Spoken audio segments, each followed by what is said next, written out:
There is a big difference between a business that attracts customers and a business that has true believers. And while that distinction might sound like a branding concept, it's actually a much more practical method than you think. And this is one that will help you build stronger relationships with your client base. So let's get into it. After a long time spent building client relationships, witnessing firsthand what holds them together and what quietly pulls them apart, I've noticed it all comes down to three things. First, you need a customer-centric focus. Second is consistency. And third is proof of commitment. These three components, when put together, naturally create the kind of brand loyalty most businesses spend enormous resources trying to manufacture. Let's break each of them down. It all starts with a genuine, customer-centric focus. And I say genuine because this gets used as a phrase so often that it starts to lose its meaning. A truly customer-centric business earns that label by building its priorities and daily operations around a real and honest understanding of what its clients actually need, rather than what's most convenient or most profitable in the short term. Differentiating these approaches might seem subtle from the inside, but clients experience the difference every time they interact with your business, even if they can't always put it into words. It comes through in how quickly their concerns are addressed, how well your team understands the context of their company, and how seriously they treat what's at stake when something goes wrong. When a client's success is treated as the measure of your own success, your priorities align in a way that creates an experience that feels meaningfully different from what most competitors offer. That is the difference between providing good customer service and building enduring interpersonal relationships that go both ways in terms of respect, trust, and a genuine desire to see each other thrive. The second is consistency, and what it actually means in practice is a lot more demanding than the word tends to suggest.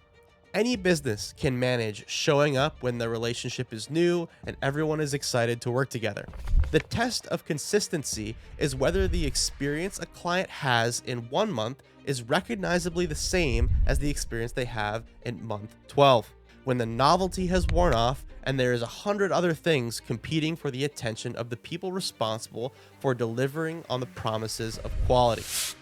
What's important that you understand here is that what consistency builds over time is the kind of trust that comes from pattern recognition rather than from promises. That distinction matters enormously because promises are easy to make while pattern recognition has to be earned through repetition.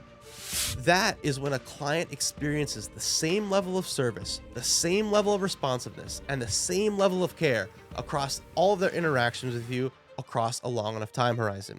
They start treating you as a given. They start to expect it. And a client who trusts you without having to think about it is fundamentally different than the kind of client who's still evaluating you every time that you reach out.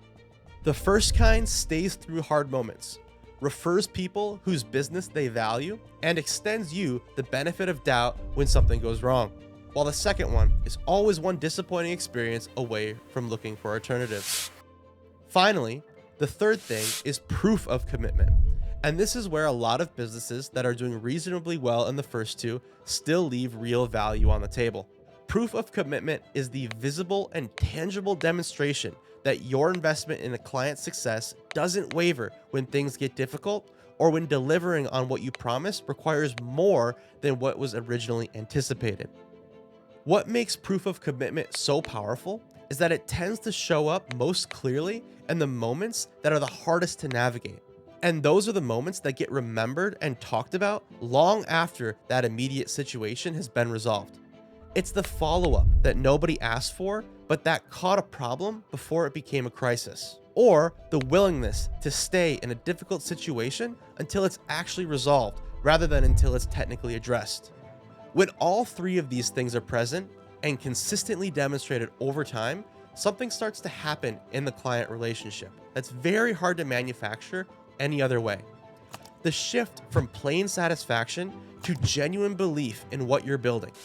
A client who has experienced real customer-centric focus, who has seen your consistency hold up through the ordinary moments and the difficult ones, and who has watched you demonstrate real commitment when it would have been easier not to, has every reason to believe in your brand as much as you do, because they've built that belief on actual evidence rather than on marketing or reputation alone. This type of client will bring people with them, and the people that they bring will arrive to you predisposed to trust you, because someone whose judgment that they respect has already done the work of vouching for you. Now, it's worth being honest that building your business this way requires a lot of patience, because none of these things produce dramatic short-term results. There will always be competitors who seem to be moving faster by cutting corners or overpromising, and in the short term, they sometimes are. But what they're building on is fragile in a way that consistency, commitment, and genuine customer focus aren't. And the clients they attract with inflated promises tend to leave just as quickly as they arrived once that reality sets in. The businesses that have outlasted market shifts, hard seasons, and every kind of challenge that comes with building something real almost always got there the same way. They put their clients at the center of how they operate. They showed up the same way enough times that their clients stopped questioning whether they would, and they demonstrated their commitment clearly enough and often enough that their clients stopped worrying about what would happen when things got difficult. That combination, sustained over enough time, builds something that a competitor with a better pitch or a lower price can't easily take away, because by then, the relationship has become more than just a transaction. And the interesting thing is that this idea isn't exclusive to business. The same patterns that build strong relationships with your clients also tend to shape the relationships that you have with yourself. We can actually talk about that here in this other video.